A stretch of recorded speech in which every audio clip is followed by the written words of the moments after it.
The chair and moderator for the session is Lieutenant General Vineet Gour, Ati Vishisht Seva Medal, Director General Capability Development Directorate.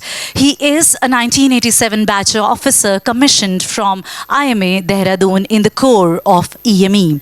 The officer has had, ladies and gentlemen, such an exceptionally brilliant academic career and has held various appointments in the command and the staff.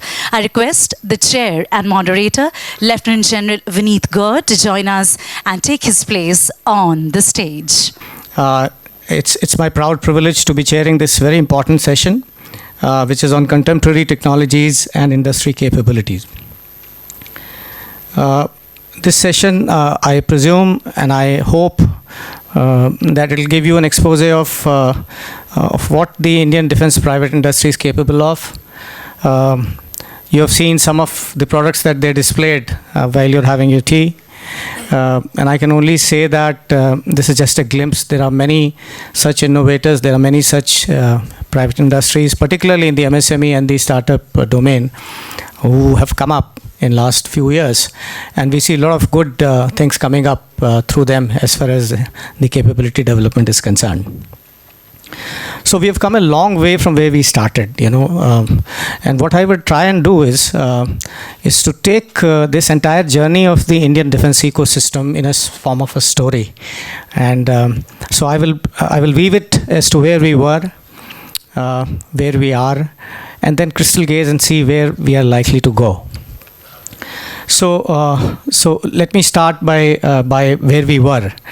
And let's start from the fact that when we were under the British rule, we had just about 12 to 13 ordnance factories, very rudimentary ordnance factories, which used to be producing some arms and some ammunition. And that's about all as far as the defense ecosystem in the country was concerned. And when the Britishers left us, for good about 8-10 years, nothing changed. The designs were all from outside. There was no indigenous design capability. There was nothing happening as far as the defense manufacturing is concerned. And in 1956 came as a watershed year, because that year the revised industry policy resolution came up, wherein the defense manufacturing was reserved for public sector. Now this at that point in time was a big decision, and I think that decision was taken at that point in time possibly a correct decision.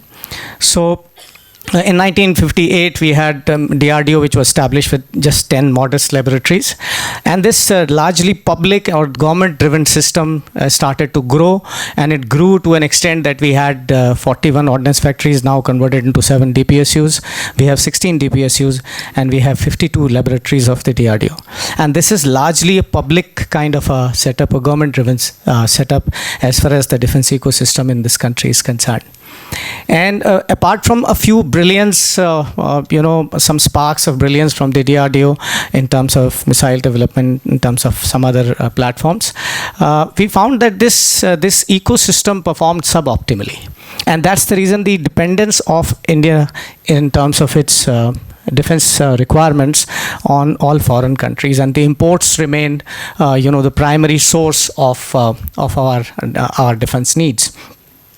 And in that, even today when we are looking at this stage of Atmanirbharta, it is also to note with a pinch of salt that we are still the largest importer of arms. With 11% of the global imports, actually, India has the share, followed by Saudi Arabia, Qatar, China, and Australia. So even now, with so much of defense ecosystem growing, and this is also by the fact that in the last 5 years our imports have reduced by almost 20% vis-a-vis the previous 5 years, and yet we are the largest importer of arms. So in liberalization of Indian economy happened in 1991, where a lot of sectors came up where you started having FDIs and a lot of foreign investment happened. But one sector where there was very little foreign investment, primarily because of the fact that it was largely public sector driven, was defense. So we started with 26% FDI, then we went to 49% FDI, then we went to 74% FDI, all through the direct route, and even 100% FDI in case technology was coming up under the government route. Nothing much changed. Neither the technologies came nor we could get the kind of funds that we were looking at through the foreign investors. Opening of the defense sector in India, truly speaking, happened only 10 to 12 years back. In fact, 2011-12 was the time when we first started talking about let's put more private sector into defense manufacturing. And the real change actually happened in 2016 when the category Buy Indian, indigenously designed, developed and manufactured, Buy Indian, IDDM as a category came up. And if you look at the last 10 years, the defense procurement categorization turned on its head, where the Buy Global used to be the preferred category of procurement, and Buy Global today is the least preferred category as far as the procurement is concerned. And today Buy Indian, IDDM, that is Indian Design, Developed and Manufactured, is the most preferred category when we are categorizing our procurements.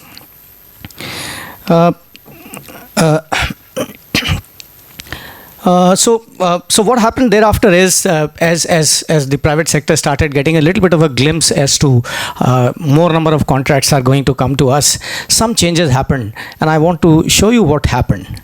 If you look at from 2018-19 to 2023-24, and I just want to tell you that blue color is trade, red is foreign, and light green is the DPSUs and the public sectors which are there.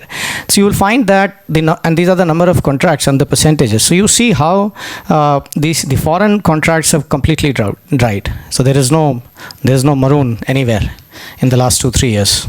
So there are no foreign contracts.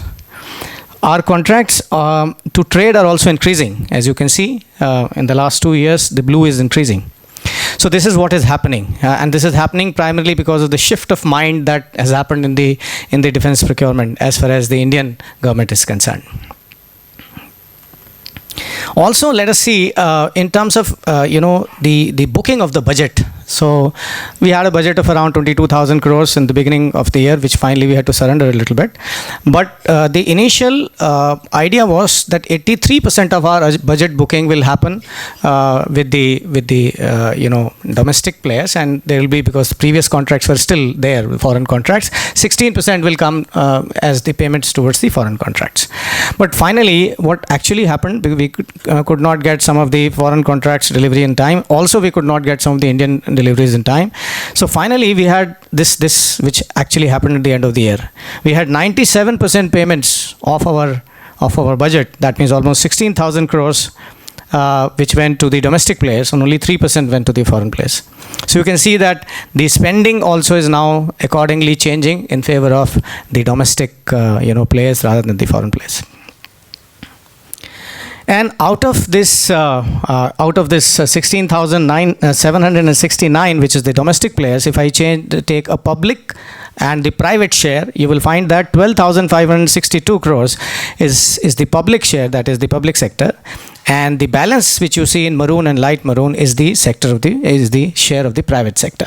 In that private sector share also, if you look at, so it's supposedly 25% we should, as per the government stated policy, 25% of the domestic expenditure should go to the private sector. And so we are meeting that.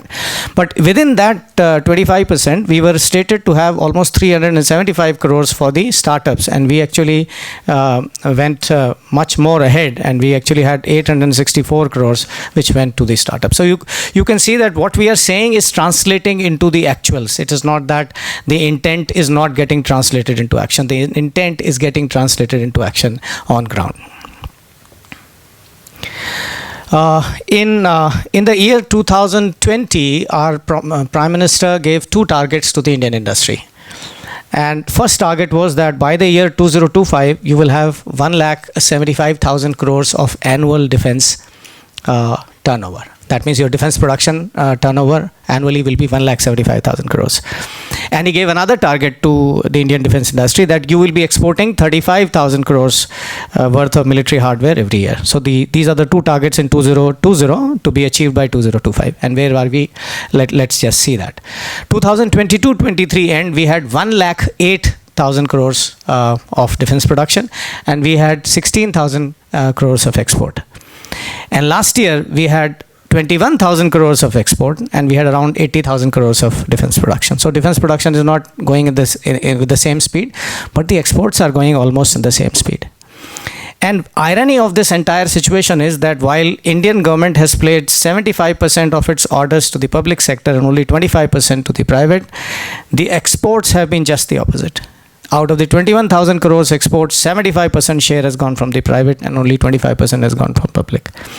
And once this share of exports and indigenous production goes 50-50%, you will find that it will be an irreversible process, and it's already going into that direction, that we will have more contracts coming to the private players, or maybe equal number of contracts coming to the private players vis-a-vis the public sector.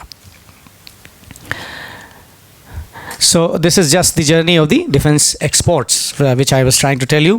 From 2016-17, we had just about 1,520 crores of export every year, which has reached to 21,000 crores. That is the export, Indian export, as far as the military hardware is concerned. And you can see that unless you produce for the world, it will not be cost effective for you to produce for the country. And I think that's a message that everyone has to take, that if you want to become a defense entrepreneur, you want to become a defense manufacturer, you have to start looking at making it for the world, and in the process give it to your own country as well.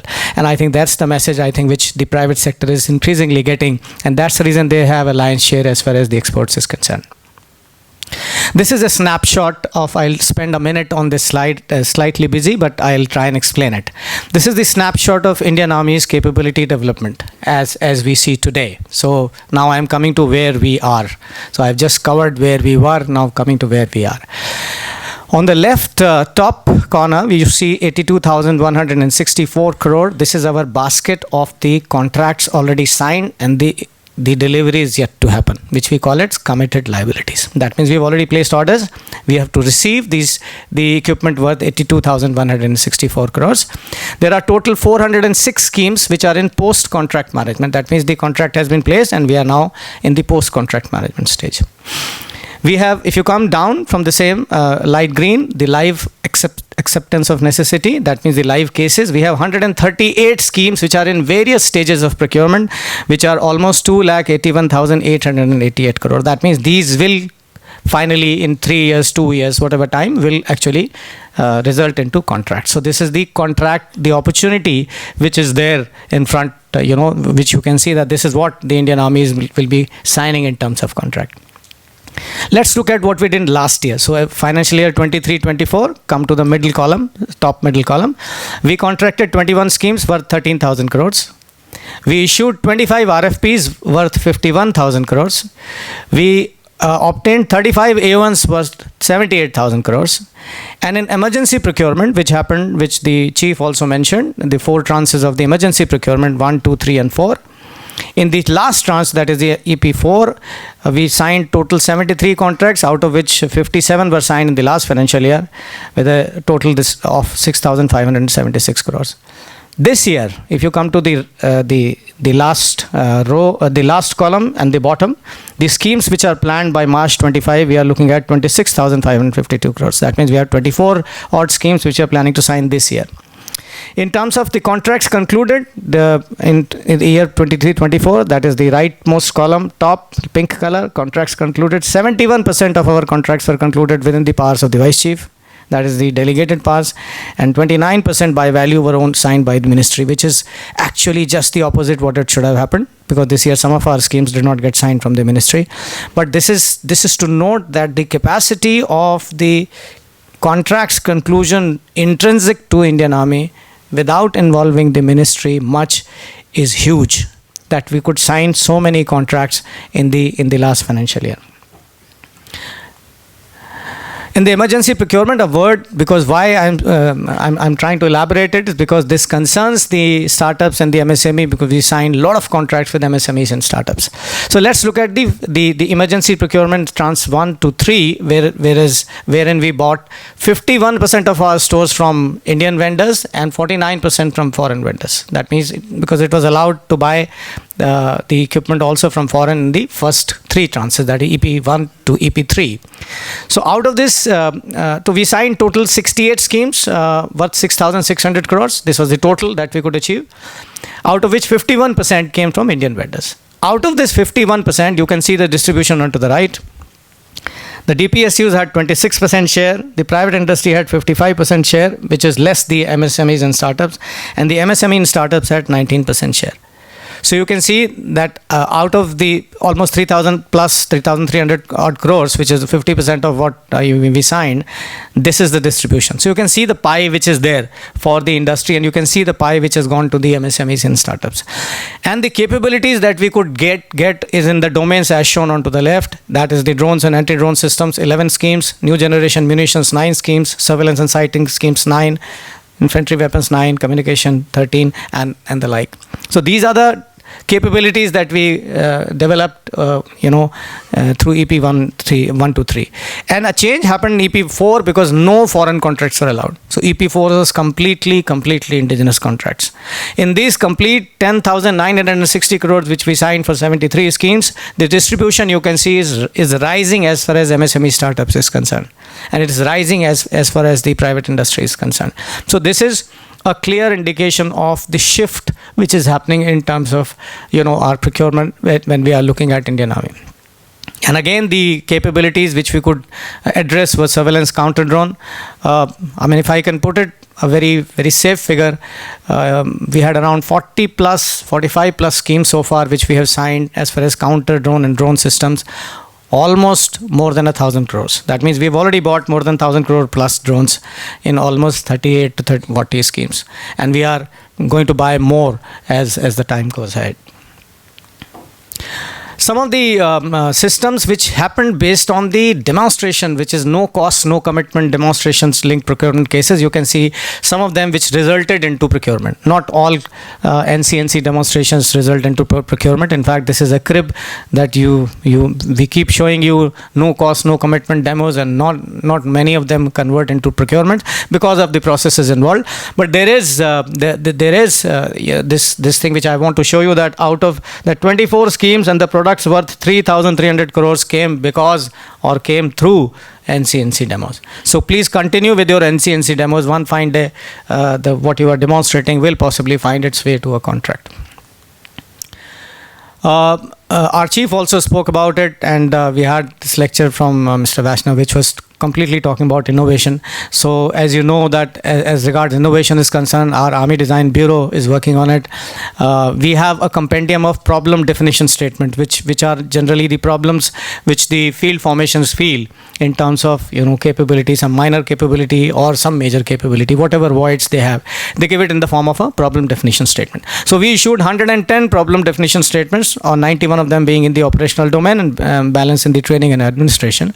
We received 394 responses from the industry for these 110 problem statements. That means more than one response on each of these. And the categories, it could be either upgradation of the existing system, the problems, or it could be indigenization of critical components, or it could be induction of new technologies. So you find that these problem definition statements, some of them mentioned here, are those niche technologies which was the mention was made in the morning session number of times. So we are giving these problem statements to these innovators, through the IDEX challenge or through a open challenge, or coming through the scheme called Aditi, or it's IDEX or IDEX Prime or IDEX for Fauji. All this is the innovation ecosystem which the Indian Army is constantly working to promote, so that more and more innovative solutions are included as part of our capability. Last slide of mine, I just want to do a little bit of crystal gazing. I only say that for the private sector, the opportunity is there, writing is there on the wall. Whether you are a main vendor, or you are a tier 1 or a tier 2 supplier, irrespective whether you are only supplying components or you are supplying systems, there is a huge opportunity. Defense capability budget, and this is not only Indian Army, this is Army, Navy and Air Force put together. In 2022, we had 1.35 lakh crores, and if we go up at 10% annual rise,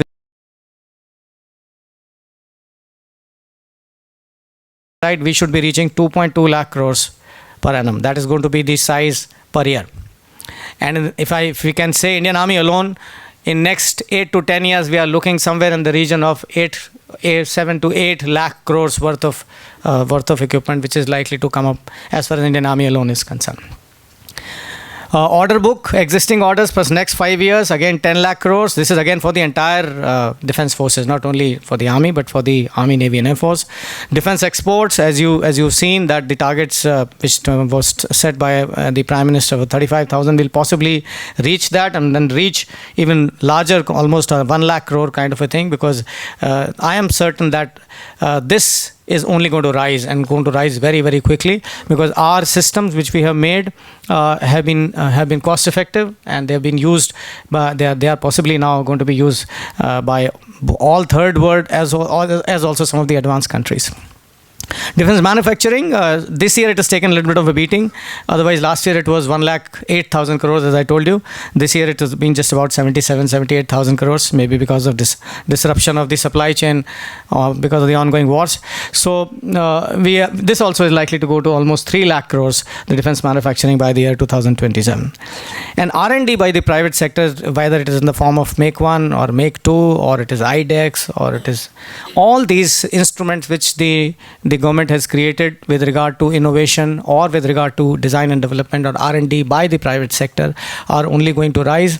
We possibly right now have schemes like Dr. Chintan was referring to, the only scheme 25 crores, which is the Aditi scheme, which gives you innovator at 25 crore straight away to innovate. And I think this 25 crores is one part, but you look at Make 1, where you have 250 crores for you to actually develop something. But all this minor ecosystem development is one part. I think what we need to do at this point in time, which is most important, is to put the academic establishments and the research establishments into a thread wherein high cost technologies are developed. It is, our problems are not the low cost technologies, and low cost technologies are easily buyable, which the chief was also referring to, that what the other countries will give you those technologies which they have already exhausted, or which are very cheap technologies.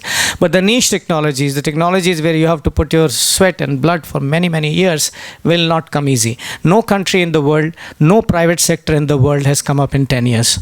And I don't see that we will do wonders in 10 years. But we have done well so far.